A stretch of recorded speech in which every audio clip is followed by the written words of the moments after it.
All righty.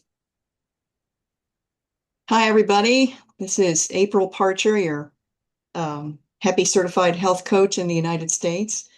And it's a wonderful, beautiful Saturday, about to snow on us over here, so, heading into winter.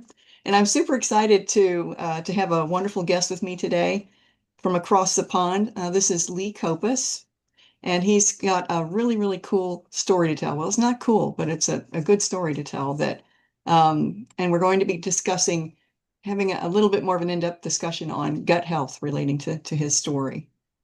So, Lee, what can you give us some highlights into where you are and who you are and what's up? Yeah. So I go by the name Kent Carnivore actually on YouTube because I set up this channel based on representing Kent with this way of eating. And the reason I got onto this diet and lifestyle, if you like, is because I was suffering with debilitating depression. And that was a consequence of a combination really of my traits, my disposition, and a physical outcome based on a surgery that I had to have. This was kind of like an emergency situation, and so it was very much a uh, life and death situation, which is why they had to intervene. But if I take you back to where it all began in 2012, this was when I had my very first indication that my health wasn't actually optimal. And so one day I just presented with what looked like bloody diarrhea, so not very nice symptoms. A bit of a shock when I saw the blood, and I thought, wow, okay, there's obviously something wrong. Immediately I'm thinking, well, it's bright red, so that might be a good thing. I'm thinking it's not sort of way up, and maybe it's sort of lower down and less sort of pressing. But naturally, I took myself down to my GP here in Kent, and basically, I just met a couple of doctors before getting this diagnosis. So a couple of them, they kind of echoed much of the same advice. Obviously, they didn't know immediately what my problem was. One of them said, if you think it's bowel cancer, you can forget all about that. There were these bowel cancer awareness adverts, and I guess they had a lot of people coming in due to these adverts. Just sort of trying to raise awareness of all these potential symptoms that could be an indication that that might be the problem. I was obviously quite young at the time, sort of in my early 20s, and so that's probably why he said that. They both, upon seeing me, pretty much recommended that I eat lots of meals high in fiber. It's very typical kind of advice. So emphasis on whole grains, whole plant foods. That way, I'm getting plenty of fiber, and I think their understanding is that that's the way to heal the gut. And if even if you're really inflamed in your gut, whether it be IBS, diverticulosis, IBD, which is what I had, ulcerative colitis, or Crohn's disease, this is what they often recommend.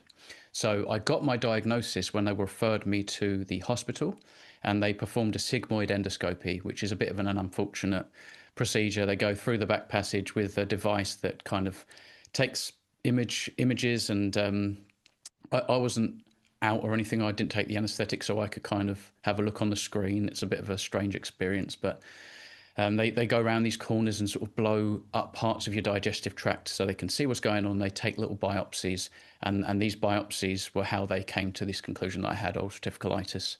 So, for anybody who doesn't know, it's exclusively affecting the colon, where Crohn's disease can affect anywhere from gum to bum.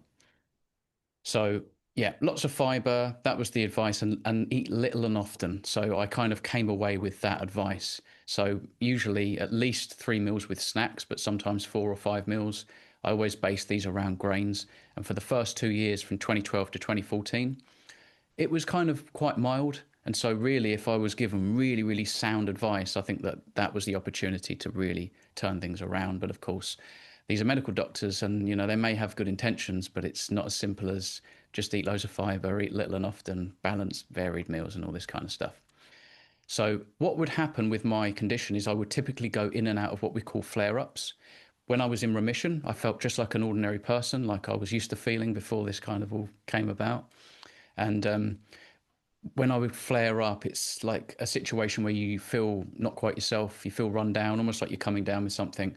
And then, like I say, I would present with more bloody diarrhea. And this would last typically anywhere from, I would say, a week to 10 days in the very beginning when it was more mild. And slowly but surely, as time went on, these symptoms got worse. The frequency in which I flared up and the duration in which my flare up was and how long it lasted just got worse and worse. So in 2014, I definitely noticed that it had ramped up quite a bit. You know, it was on like another level. I went back to the GP to explain things aren't getting better, they're actually getting worse. They asked me about the diet and they said, "Yeah, you're doing all the right things there. We're going to actually prescribe you now some steroids." So that's Mm. pretty typical answer again. Just drugs, you know. And I actually felt like, great, I'm being seen to. I didn't really think too deeply about it, not understanding that these would really address the symptoms and not the root cause. And so I came away and I did have some kind of relief in the beginning. These drugs do work quite well when you're not used to them, but you do slowly get used to them. And it's like, you know, having a glass of red wine perhaps, and now you're having three. It's the same kind of thing. It's not a good direction to be heading in. And so yeah, like maybe for 6 months on these meds, I felt like I was getting better, which wasn't the case. And once I surpassed this time, things went back to almost like I wasn't taking the drugs and actually got worse beyond the level that I was used to when I went back to the doctor. It kind of got so much worse that I was flaring up, you know, 3 or 4 times a year. These were lasting at least 2 weeks. Wow. And the frequency was just, you know, in terms of going to the toilet to relieve myself, that kind of crept up as well, which was really unfortunate. During these periods, I would feel very weak. My confidence would dip. To leave the house, I wasn't very sure about how my day would go. And, you know, I would even notice that I was losing muscle tissue and things like that, became quite dehydrated. And Mm. so I continued down this path of taking the dietary advice from my doctors, and I was really quite conscientious about it because I was worried and concerned about my health, and just taking the drugs, you know, as they prescribed. And it wasn't until 2017 things had only gotten worse, and I flared up for the very last time. And so, almost overnight, I was going to the toilet record-breaking times. I'd, you know, like my personal bests. I'm going straight to the toilet. It's like, wow, this is going to be a bad one, and I felt that immediately. And for the 2 days before I was hospitalized, I was going to and from the toilet 30 times a day. And Oh my gosh. I Ugh. had heard about people having such severe symptoms that that was what they were living and that was their reality. And I remember thinking at the time, you know, this was a few years before I was living it, my goodness, I feel so bad for these people because I know to an extent what they're going through. But there I Mhm. was now living that 30 times a day to and from, you know, 2 days in a row. And at the time, my mum and dad were in the States. I wasn't driving at the time, and it was very bad timing. And I could only think to get on the phone to my nan, who wasn't too far away, and said, you know, I don't think I've got another day in me like this. I genuinely believe like something really bad's going to happen, and I don't think I've got it in me. I don't know if I could Mm. last another day. And so she, of course, agreed. I'll come right round in the morning and take you straight to the hospital. And so that's what we did. I presented like an absolute mess, you know, dehydrated, wasting away, confused as to what was going on. I always explain it like it felt like I was poisoned. There was some kind of threat in my body, and my body couldn't figure out how to get rid of it. Mhm. And so, yeah, they plugged me into an intravenous drip to keep me hydrated. They gave me some other steroids to lower inflammation, just so they could kind of have a look and see what's going on. And again, the same sort of procedure at the back. Cameras goes up there, and so we're looking at the screen. And this time it was a lot worse. You know, as they kept traveling further up, there was just more disease and more disease. And as it turned out, there wasn't really any kind of significant patch in my colon that wasn't riddled with disease. So it looked very much like I was heading for surgery. And of course, they try to do everything in their power to avoid that. They don't want to just give you these surgeries if they can help it. They trialed me lastly on a what's it called, an immune suppressant drug, and it was quite a new drug, quite potent. And I was supposed to be on this for a limited amount of days, and they actually kept me on it for 2 days longer, and came in and sort of broke the news to me. Nothing's worked, you know, everything that we've tried has failed, and we basically need to address your colon. We need to get rid of it in the morning. And so it kind of Wow. happened quite fast, but at the same time, I was almost welcoming it because it almost seemed like there were no other answers. And if we don't do this soon, you know, where am I heading? And so I kind of understood my predicament, and being in such, I wouldn't say it was like excruciating pain. It was extremely uncomfortable. You know, there was some pain, of course, but it was mostly just very uncomfortable, and it just didn't seem like there was any light at the end of the tunnel. So I was kind Mm. of like, please just do it. You know, just do what you need to do. Next morning, it all happened very fast. You know, you're putting on your socks after you have a shower and your gown and all this. You go down, and the next thing you're counting down from 10 and it's like you've taken a nap or something. Of course, I come around and I feel really groggy and out of it. Seemed like like I say, I took this really strange nap and woke up after being in a war or something, and the pain slowly comes round. But they said it went well, and and actually more and more I came around. They were asking me, how do you feel? Do you feel like you have your disease anymore? And I have to say, no. I feel like whatever that is inside me, that threat, the poison, you've taken that out, and of It's course that gone. Yeah. that was having that organ removed. Yeah. Mm. So that in some ways that's like the only real 100% cure is just to remove the organ. But of course, there are ways to avoid reaching this point, and I've come to know this now.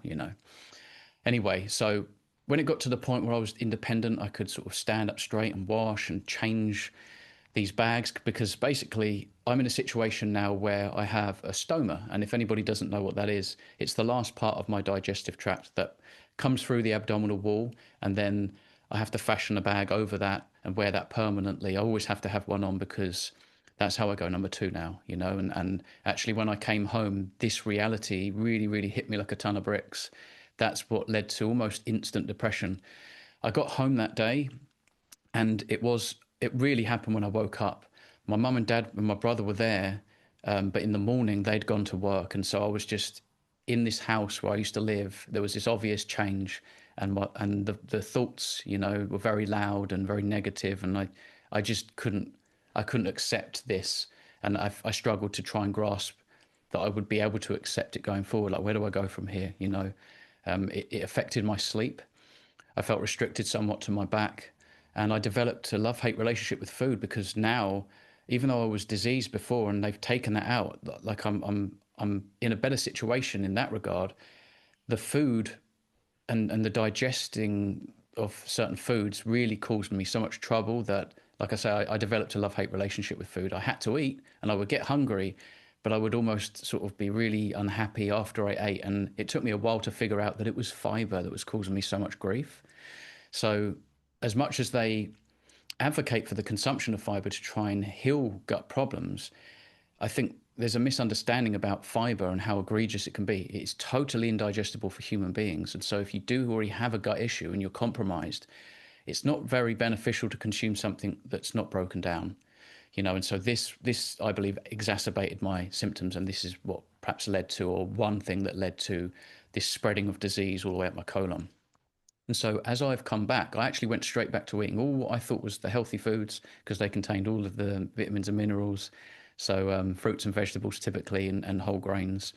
And yeah, like I say, I started to have real horrible symptoms. And what I would notice in the bag, and no offense to anybody, but I can obviously see what food looks like as it would enter my colon, because as it hits the bag, that's where it used to hit my colon. So it's also probably important just to raise that we absorb all of the nutrition in the small intestine. So I'm fortunate to have all of that intact. And so Mm. when I started to see certain plant foods enter the bag in sort of large segments, almost however I finished swallowing these plant foods, they didn't change in the stomach, in the small intestine, nothing changed. They came out in that form. And even when I started to test this, I would cut pyramid shapes out of like mango and pineapple, just small enough that it would go all the way through without blocking me up.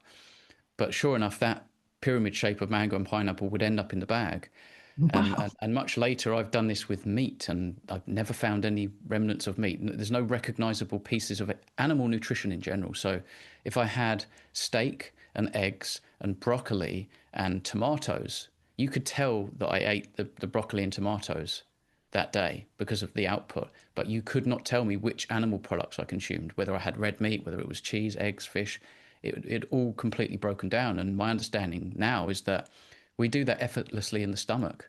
We have a very acidic stomach, so it's low pH, and we can liberate all of the amino acids and micronutrients and things in the stomach from real animal nutrition, which is what I believe is real human nutrition, human compatible food. Well, when we consume plant material, it doesn't sort of reduce or break down in the stomach, doesn't do that in the small intestine. We'll get some nutrition absorbed in the small intestine, but like what I was seeing, it kind of made me think, well, how beneficial could this really be? And of course, when these substrates reach the colon, that's when the colon will reabsorb the water and the sodium, which is the nuance why I had never seen things like that before, why someone with a colon won't see what I see. But try to understand that the fiber still doesn't break down. We're still not digesting or really benefiting greatly from this. You know, we know that the amount of nutrition we absorb from plants is very low, and meat is sort of like 98%. And so that's the difference. Anyway, I was kind of tapering out certain foods naturally and feeling guilty about it because I thought I'm giving myself an easier time with digesting the food, but I'm not doing the right thing because I'm missing out on all these nutrients. Not really understanding, about the food at that point. I really thought I understood nutrition, and I feel like I've had to unlearn and relearn so much. Anyway, I was depressed, and I would go in and out of depression, and it would go sort of through episodes where I could cope and manage on Hmm. my own, and then I would hit points in my life where I just felt helpless. And my definition of depression is no hope left in the tank, and so that's what it felt like. These reserves would get very, very low, and it wasn't until right before I went carnivore, sort of in 2022, where I felt like I hit rock bottom. Depression was as bad as it has ever been for me, and I didn't really achieve much in my days. Like just having a wash or leaving the house was like climbing Mount Everest, and felt like I'd achieved so much, but Oh, it was so wow. tricky. Yeah. And I would come home from work after almost putting on fake smiles, and it was exhausting. And I would come home, and if no one was here, I could kind of let go and just be myself. But it was also worrying. I didn't know what I was going to do and what I was capable of. And so it got to the point where I had to book another appointment with my doctor. And I remember the first thing that I said to him was, life is unacceptable to me. I can't cope or manage on my own, and everything seems so hard and impossible. I'm clearly depressed, and I don't know if I can cope on my own. And so he referred me to this unit called We're With You. They called me, and we had a 45-minute in depth conversation about everything that I think, everything I consume, different chapters in my life, etc. And during that phone call, the lady I was speaking to said, "Do you drink alcohol?" And I said, "Occasionally, yes, but it's not like a thing that I need, or it's not sort of a terrible habit that I have." She said, "Well, look, it's only going to help you if you can give that up. If you can give that up, I would recommend you do that." And the moment I came off that phone, I've quit alcohol, and I haven't really had any alcohol since.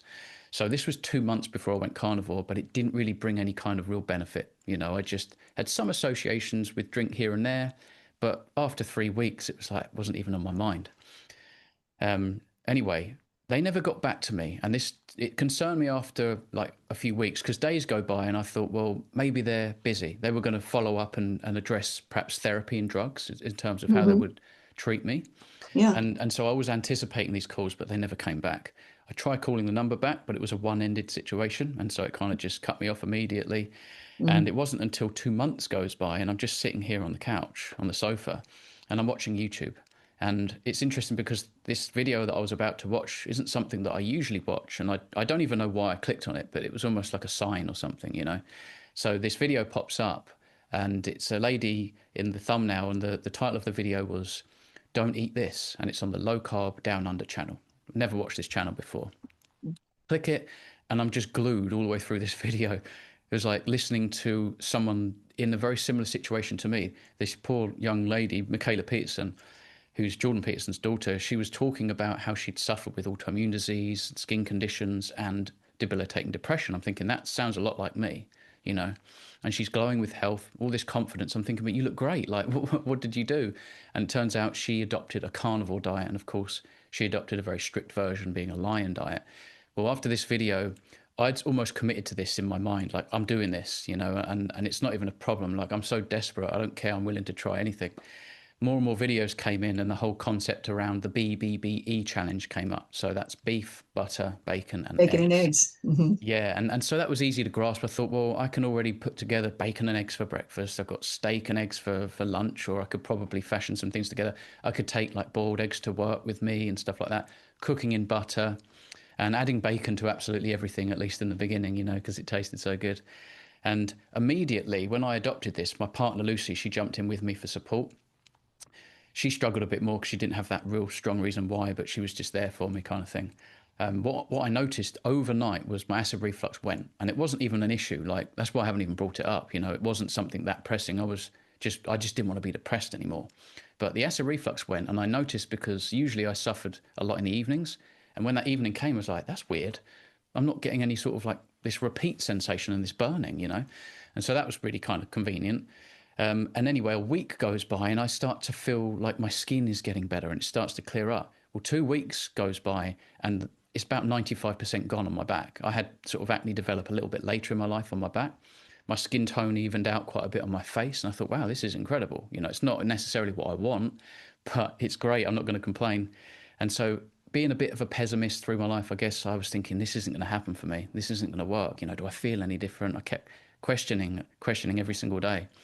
Well, 3 weeks goes by and I wake up and it's an absolutely beautiful day. And this was the first time where I felt like I didn't need to eat breakfast. I felt nourished and fueled from the day before. So I decided to go straight to work. And what I do, my bread and butter still is window cleaning. So I think you guys call it window washing. So I do a lot of residential jobs and things like that and speak to people a lot. Well, this day I went straight to work and I had so much energy I didn't even know what to do with it. I felt lighter, like not in body weight, but just mentally. Like I just felt light navigating the world and I couldn't help but smile and feel really, really positive about all the interactions I was having with my customers. And I realized I'm not depressed. I'm no longer depressed. And it was weird because I didn't know whether to feel like, is it going to come back? I was so kind of on a high, you know, I couldn't help but pull over on the side of the road in my van. I propped my phone up on the dash and press record. I never ever do anything like this. But for some reason, I just wanted to report this, you know, I want to get this out. And I was almost speaking in disbelief, like my acid reflux is gone, you know, my energy's off the charts. I wasn't sweating as much and I wasn't burning in the sun. It was like the end of summer. And that was weird for me because I would burn very, very easily. And then I was talking about how my depression had gone. And it was like, if you watch that video, it's like the first video I put on my YouTube channel. It's so real. Like, even if I see it myself, I'm speaking in utter disbelief, but this is the truth. This is what's happened to me. And I couldn't believe it. So that's why I set up my YouTube channel because I posted it on my Facebook account and it just didn't reach. I'm like, more and more people need to hear about this. I didn't know about this. And so I set up my channel and uploaded some videos and eventually gained a bit of traction. And well, in many ways, this was just a 30-day challenge. And now it's been 3 years and almost 5 months. And that is just how good this diet is, this lifestyle. So, Wow, that's an incredible story. Now, as when you said you're about 3 weeks in when you just suddenly discovered that your depression was leaving. yeah. And I think it was the same thing for Mikhaila Peterson because she had severe depression since she was a teenager and was on drugs for it. And it was really debilitating with the rheumatoid arthritis, this childhood rheumatoid arthritis.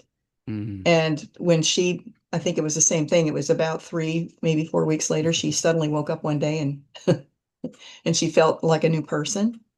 yes. And it was at the time when you were noticing also the difference in what was coming out of the stoma, as far as, when you went totally animal based, that you didn't notice any discomfort or issues with stuff like you had before with the fiber.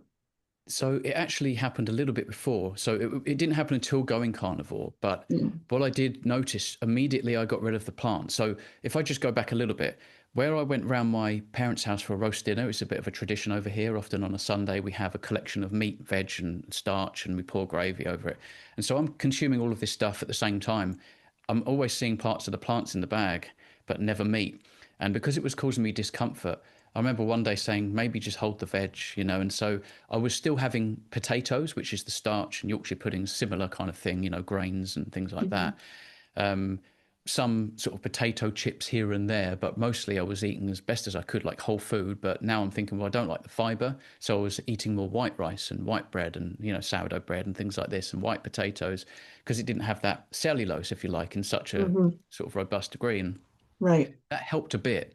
And so I did notice that a little bit on my own. But there was still sugar, there was still plants here and there. But it wasn't until I went carnivore that immediately I was like, wait a minute, you know, this is so much easier. Like as an experience in digesting my food with this unfortunate sort of physical outcome from the surgery, it's so much easier to live when you don't consume plant foods or even starch. You know, like that can still stodge things up and cause a bit of discomfort. Mushrooms are one of the worst things. I understand that they're not plants, they're fungi, and they don't contain cellulose like plants do. They contain chitin, but it's equally as gas promoting and can seriously cause blockages, even more so in an ostomate, which is what we call us, with a stoma and an ostomy bag.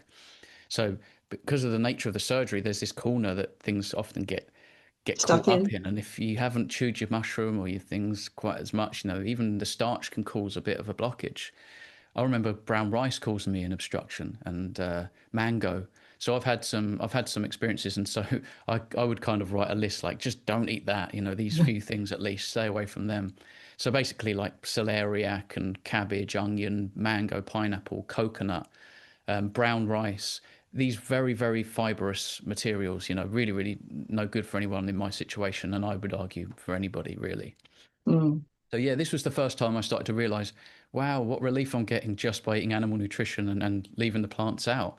So there was just another benefit that yet again, I'm not aware when the food is now entering the bag, where I would be aware because I would feel my abdominal wall actually spasm and contract as food would try and enter the bag around this corner. It would kind of I would be very aware of it, and it was a constant reminder of my situation. Where mm. nowadays, it just works, and there's no discomfort. Right, right. And that's kind of an amazing thing because everyone else who's eating standard American diet or the high fiber diet, I would think would have the same issues with the stoma. And then Yeah. what do you mean by the blockages? I mean, would somebody have to medically intervene or I've never had to have someone intervene, although I have been hospitalized and it kind of self-corrected while waiting to be seen. okay. So that's often the case. You'll end up sort of feeling a lot of pain. Nothing's going in the bag. You realize you're blocked up. Then it gets worse and worse, and you think I need to go now. Before I don't even know where I'm heading. It starts to get quite worrying when there's nothing going in the bag, and you feel like you've got the worst indigestion in the world.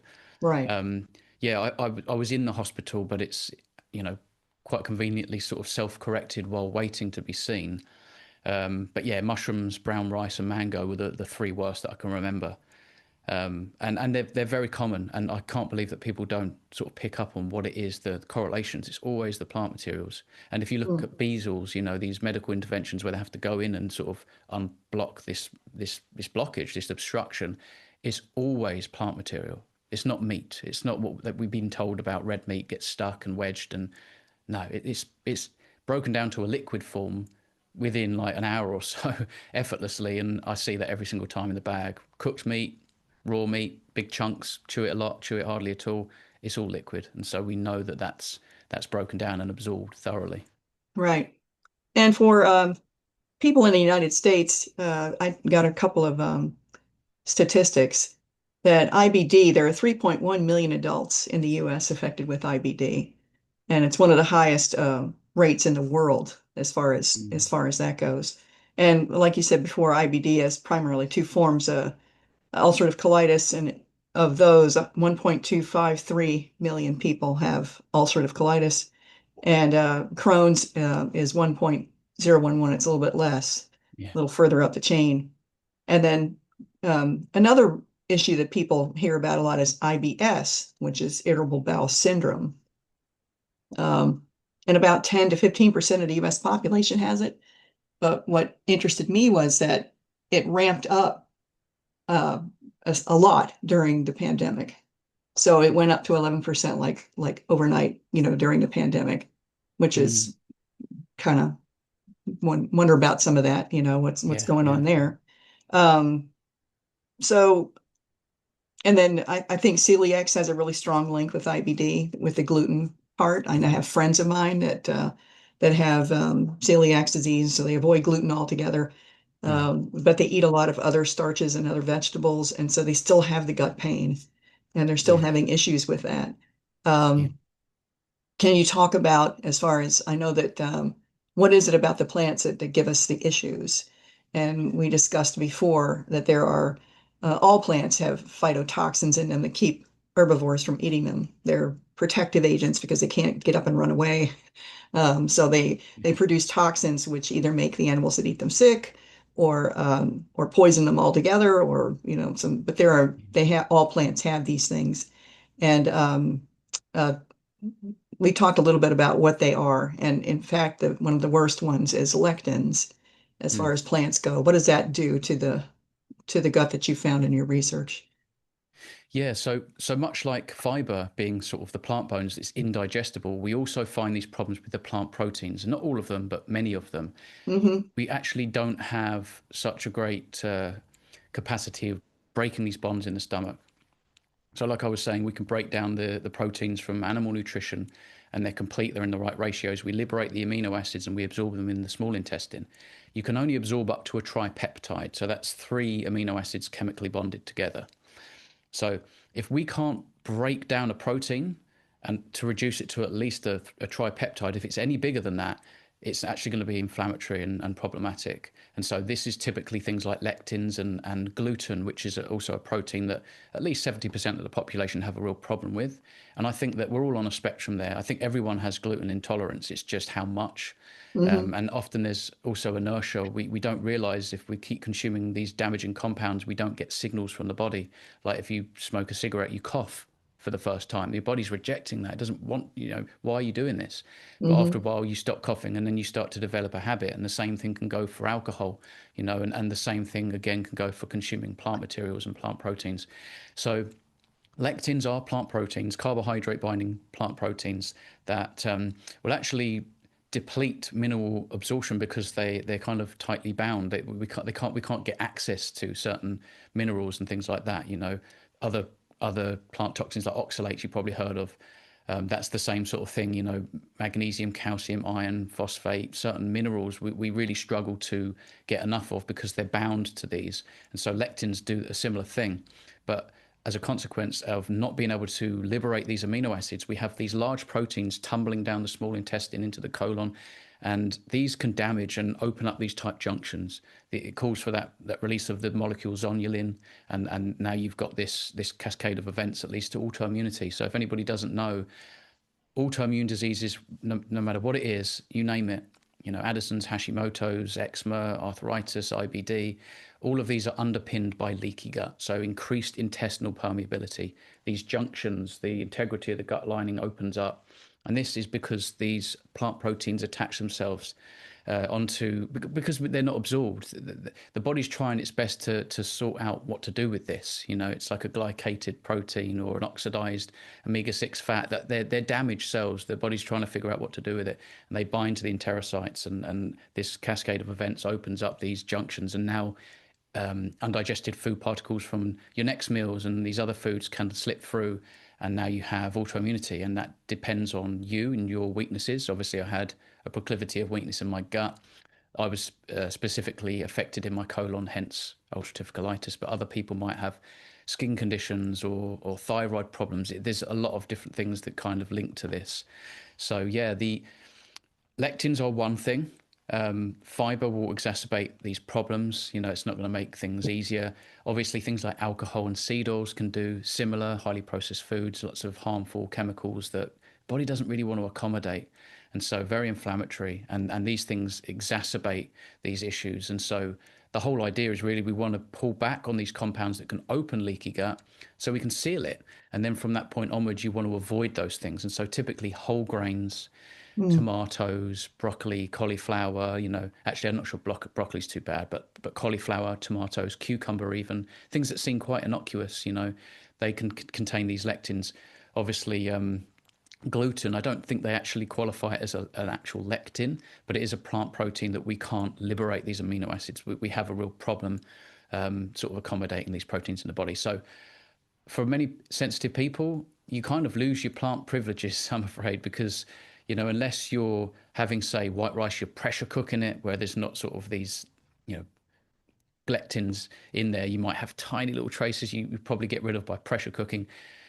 Unless you're doing that, or you're having sort of like fermented vegetables that are maybe already quite low in lectins, unless you're doing that, you're probably consuming these along the line somewhere. They're all in processed foods, and they're ubiquitous among the plant world, unfortunately. Really, like you've mentioned, all of these plants have to contain some kind of plant defense compound, and it's a kind of chemical warfare that they unleash on these threats. Whether it be herbivores or insects, pathogens, fungi, bacteria. they want to live just like we do, and we have our defenses and they have theirs. Like you said, they're rooted to the ground. They can't run, they Hmm. can't hide or dive into a pond, or they do their best, but that's what they do to fight off predation. And so in some ways they're making an example out of us slowly but surely, opening up our guts, saying you shouldn't eat me, you shouldn't eat me, because there's problems, there's consequences. And so that's what we find. There is one exception, and that is dairy. So casein protein in dairy has also been known to cause leaky gut. And so for me, if you have any kind of autoimmune disease and you're serious about reversing that and getting in a good place, I would say get rid of the plants and get rid of the dairy. Cook in animal fats because you don't want the seed oils. The oxidized polyunsaturated fatty acids in seed oils can cause inflammation and affect the integrity of the gut lining. Again, due to the nature of this molecule is damaged. It doesn't know the body doesn't really know what to do with it. It's trying its best, but all the time you keep consuming these things, even alcohol, all of these things are going to damage the integrity of your gut. And so it's all plants and plant derivatives apart from dairy. And so I think if you can kind of pull back and eradicate those, then you've got a really good chance, of getting out of trouble. Yeah, people in the keto carnivore space talk a lot about the two. I think one of the two largest things to get rid of in order to stop some of this process with gut permeability are all grains because they all Mm-hmm. contain some kind of lectins, and wheat is the worst, with the gluten, wheat, germ gluten, and all those different Yeah. ones that they're talking about, and also seed oils, like you mentioned. And some people are unsure what a seed oil is. Mm-hmm. Yeah. And yeah, seed oils are made from seeds. They are vegetable oils, and they're ubiquitous in the grocery store. They're everywhere. And for the past 50, 75 years or so, they've become a switch in the staple of the diet. We were told to avoid saturated fat. It's bad for you. Now you need to consume these vegetable oils, Crisco, canola oil, soybean oil, Yeah. canola oil, all these different kinds of oils, and they've replaced everything in the center of the grocery store is made with seed oil. So anything that's in a shiny package is made with a seed oil to keep it fresh on the shelf for a long time. And people don't really understand the ramifications of the seed oil versus the saturated fat that Mm. our bodies are meant to consume. Yeah. Yeah. There's a lot to it. I mean, they're Mhm. very unstable. That the moment they hit the pan and you're cooking with it, they're oxidized if they're not already. They're oxidized in the bottle, before Right, you get yeah, you get it. light, Hmm. exactly. Light, heat will oxidize these molecules, and then yeah, you've got a problem. It's very inflammatory. They can oxidize your LDL. Now you're carrying oxidation around in the blood. It's Right. nuts. But apart from anything else, you've got the plant sterols, which mimic cholesterol, and for that reason, that's why people think, oh, they're great because they lower cholesterol. Well, your body's confusing this molecule with the molecule it actually wants to make It wants to hormones make, out right. of, to heal, to deliver lipid cargo around the body where necessary. This isn't something we should fear. It's something we should just understand and embrace. It's absolutely crucial. If you don't consume it, your body will make it because you will die otherwise. And so, yeah, it's very important. And then and also people have I think an issue with the social aspect of eating, especially eating out. We don't want to be weirdos. We want, oh, she's on that wacky diet, and look at you with, um, trepidation when you come by or something. So explain to me about what you have found in the social aspect and how that's important. It's an interesting one because I think we all go on our own journeys here, and many of us adopt this way of eating by ourselves because we've tried other things and we're fed up. We want to just try and feel better. That's what we want, good results. And so along the way, I think it's okay going into the store and sort of bypassing basically the whole supermarket, barring a few sort of single food ingredients that is actually sort of human compatible, I believe. But it's something else when you come home, perhaps in a family setting, and you've got your wife, perhaps some kids. That can be difficult. I mean, I was quite lucky. Lucy supported me. She quite quickly dipped off of carnivore and went keto afterwards, and had some great results with that. But I never really felt sort of uncomfortable her eating differently around me, and vice versa. I think in many situations, though, people have been used to going out and being social, and that's a void that they try to fill, but it doesn't. It's hard, if you're eating a very specific way. it's a shame that it can kind of break relationships and things like that, but it's very common. And I think a lot of people feel ostracized and alienated. They feel like the weirdo at the table or something like that. But I mean, if I go into a restaurant, which is very, very rare, it's just easier to cook at home because you know what's going on there. But, Mhm. you know, it's so difficult to try and explain to somebody that, you know, the reason why I can't have all this so-called healthy stuff as well, that people still believe is really healthy, is because I need to look after my health. I have really bad reactions, and you know, it's best to use the word allergy. You know, if you go into a restaurant, just say I'm allergic to seagulls and even dairy potentially, if that's the case. Can you cook on a clean grill? Can you cook in tallow? Or if you can do dairy, can you cook in butter? Um, it's important because I've already lost my colon. You know, I don't want to be going and going losing another organ or something because I'm just going to when in Rome it, or it's probably not going to happen overnight. You know, but I think it's interesting. A lot of people, they will do this when in Rome type of thing. Oh, whatever, it's one time, and they actually get this reality check. They have all these symptoms come immediately from this signal, like, wow, what are you eating? That's really bitter. It's toxic. It's full of anti-nutrients, etc. Maybe glyphosate, all these kinds of things. And you have a kind of reaction to it, and it's like, wow, you know, a reality check, a reminder. I need to stay on track. It's my reason why I need to remember that and stay and you owe it to yourself, you know.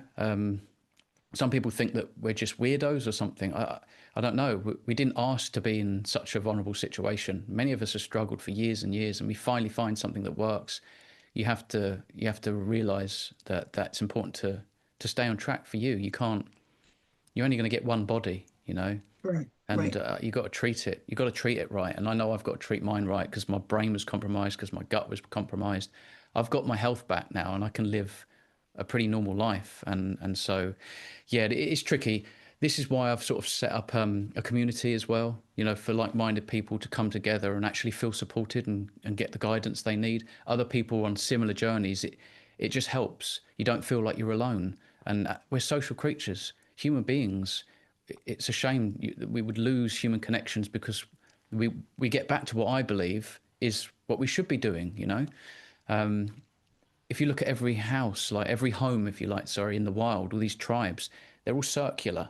They're always, you know, being a part of the tribe. They're a community, and they eat together, and they smile, and they dance together. They go to sleep and wake up together. They're not kind of eating a meal on their own in a square box looking at the TV. You know, Right. it's amazing what's happened. We've lost our autonomy, and we're living in a different context, and so that's everything, the context and the nuance. But yeah, I mean, that's why I've created this community, and that's why I've Tell also me gone. about the community that you started. Yeah, What's it so called? so the idea is that we're often alone on our journeys, and we don't feel like we have a lot of support and encouragement. That's the thing, you know. Even my partner Lucy, she's just been granted access to the community, and she said to me last night, "I think this is actually going to help me." Even though I'm doing carnivore and I live with her, I think this community is actually going to help me because I can see other people having other little problems that they're trying to tackle that I can associate where it's not exactly, you know, she's not going to understand my situation because she doesn't think she could go pure carnivore. She would struggle to eat enough, and that was definitely the case in the beginning. But yeah, it's just to come together and find your tribe, so to speak, without the tribalism though, to feel part of a family. You know, to me, we're humans. We are the human race. There's no races. It's just the human race, and we're the same. If you open us up, I understand that I'm missing an organ now, but other than that, we were almost identically the same, and the biology is the same. The way we process food, what is essential in terms of what we put in the body, that's the same for all human beings, regardless of what you look like, how old you are, whether you're a baby, whether you're pregnant or breastfeeding. That's the same. That the requirements by way of nutrition are the same, and so I suppose, yeah, just creating a community for like-minded people to come together and support each other. That's huge because I think that's something that people forget. The social aspect. It's very, very important to make and maintain social connections. We're social creatures. And in the community, this is a what platform is it on? So it's on school. It's It's on school, and SKOOL, it's right? Okay. that's it. SKOOL. Yeah. Right. I'll give you the link, and you can drop that below. But yeah, it's Yeah. it's early days, and I'm hoping that between us all we can really kind of communicate and shape this into something we really like to be a part of. I don't want it to be, and also, there is a small paywall, but that's to it, without that, you get trolls, Yeah. and you get people that actually don't take the community seriously. And I want people to be in there, and if I could do it for free, I absolutely would, honestly. But I can't clean windows for free. I can't sort of do the admin and set this stuff up for free. And like, it's just the way it is. But no, it's been Yeah. really lovely so far, and it's full of lovely, like-minded people, and just very impressed actually with the quality of the posts and the conversations in the community section there. It's great. Right. It's I did get myself in the community, and it's a fun place to go. Mm. Um, and I'm finding that as I get further into the conversations, you have the main general discussion part, and then you're going to be adding other things to it later on. But in the general Definitely. discussion, people fall into um, everyone has a different story or a different issue that they're looking at, or how do you solve this or that? Yeah. And it's so helpful to get answers to things that you're dealing with. So I like to read all of the questions to see who's dealing with what, and then what Mm. the answers are from people.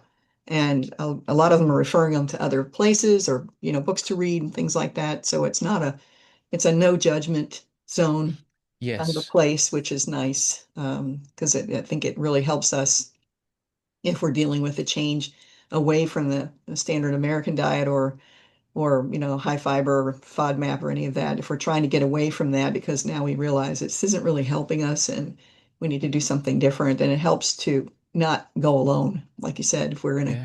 a tribe, a Definitely. group, but we're not being dogmatic about things. It's either this way or the Exactly. highway, and oh, that's not carnivore. No one Yeah. is doing that. It's all Exactly. about how do I fix this, issue, or Exactly. what do I tell my doctor, or those Yeah, yeah. kinds of things. It's some great points you make because we are all coming from different angles, and that way we bring all this unique knowledge and insight. I mean, I could tell you things, and you could tell me things, and some other people in the community could tell me things that I just never even thought about. Mhm. Or, oh, that's Right, interesting, because they're struggling in their own unique way, and they're finding answers. And so, yeah, like upon looking at some of these conversations, you think that's interesting. I might try that. That might resolve this, and so yeah, it's just helping each other out, and you're very right to say it's a non-judgmental space. right, I wanted it to be more inclusive rather than exclusive. It's not like you have to be strict carnivore.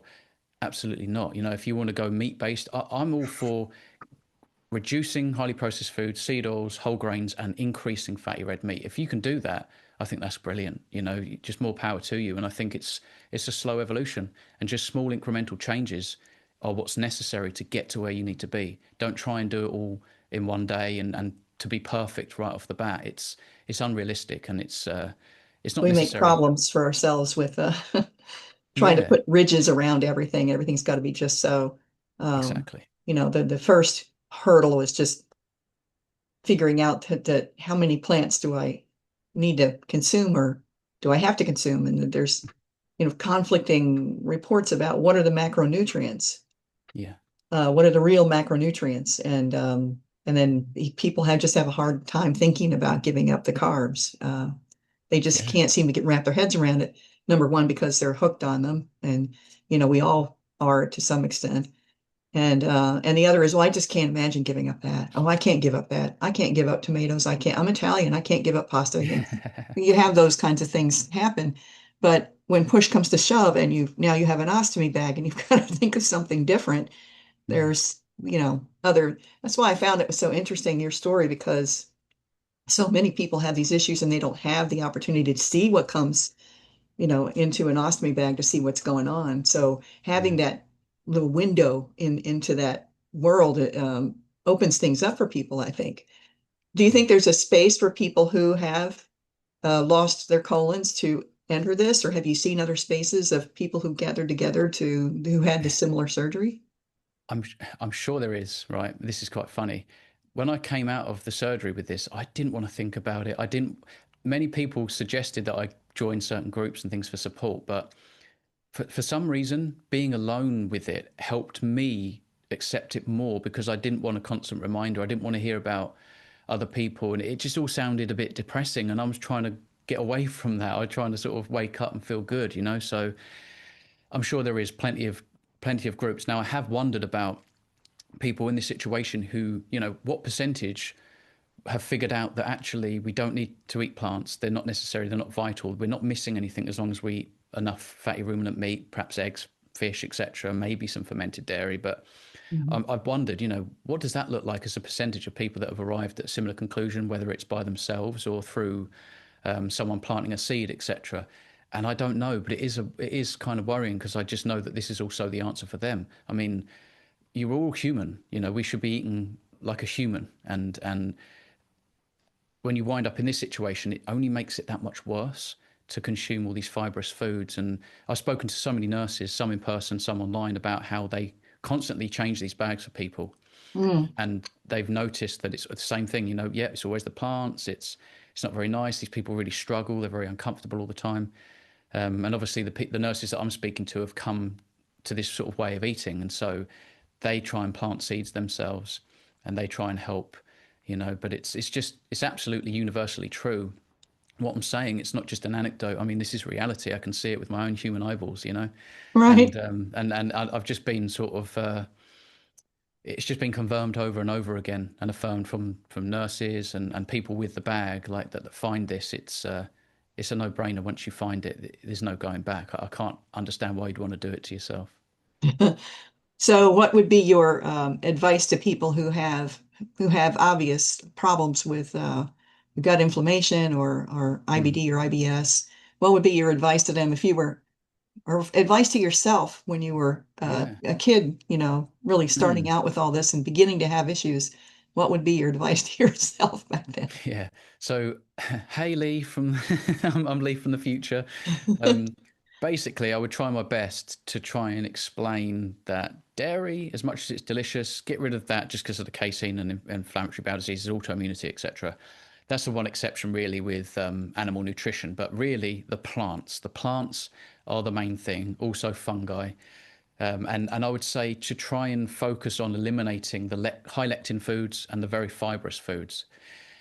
Now, there's always nuance, and I think I would have to sort of say, like, I understand you probably can't imagine a world where you don't eat carbohydrates. There's no starch and bread and pasta and rice, even porridge oats in the morning that I believed was so healthy.